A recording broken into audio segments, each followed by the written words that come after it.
This next segment we're going to show you has to do with something that you might actually appreciate, particularly if you already are a foster parent, or if you're planning to be a foster parent, or if you're an adoptive parent. It applies to all of you, and it has to do with some wonderful tax breaks and tax credits. Please watch. Hi, I'm with Lynn LeClaire today. She's designated by the Internal Revenue Service as an enrolled agent. She's also a foster parent, and she also is on the Foster Care Review Board. We're going to have a few questions for Lynn, and she's more than qualified to answer them. Lynn, what makes you qualified to talk about tax tips for foster parents? My husband and I are longtime foster parents, and in order for us to do our tax returns, I had to become educated about what kind of deductions and credits foster parents can take regarding their foster children. I'm also president of First Choice Tax Services. It's very important for foster parents to understand whether they could take their foster child as a dependent or not.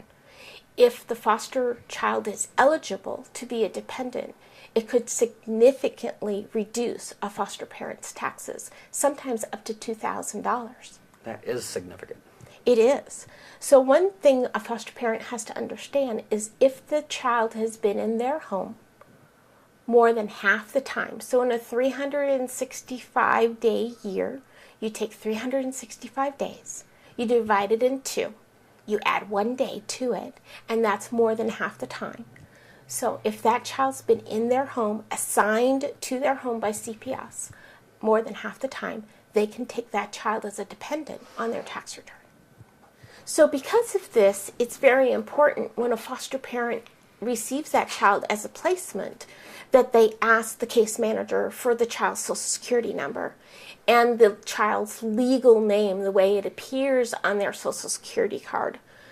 With that information is needed in order to take the child as a dependent on the tax return. Right. You don't want to wait until that child's been in your home more than 6 months, because by the time you do your taxes, it's possible the case manager's changed, the child's no longer in care, maybe returned to parent, or maybe the child is now in the adoptions unit, and it's really hard to get that information after the fact. Right, so get it up front. Get it up front. Very good. That's great for a foster child, but what if you go ahead and adopt that child? Well, if you adopt the child, then it even gets better. Because any child that is a ward of the state or in CPS at the time of the adoption is eligible for an adoption tax credit. And in 2009, that adoption tax credit is $12,150. And that's a credit against taxes. It's not a deduction. And the good news is, of course, for a lot of people, they don't need $12,150 all in 1 year as a credit. What you don't use, you get to carry over for the next 5 years. Wow. And that's per child adopted. So for some families who may adopt 2 or 3 because they're a sibling group, you multiply that amount by each child.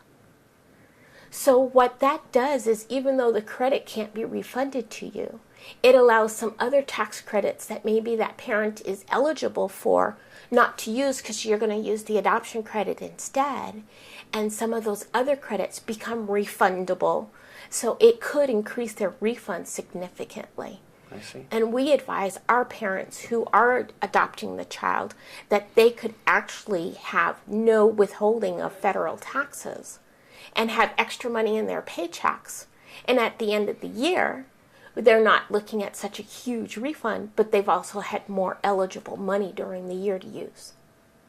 What about the monthly amount the foster parents receive from the state of Arizona? Well, that becomes really interesting, because for the normal foster parent, that amount isn't taxable.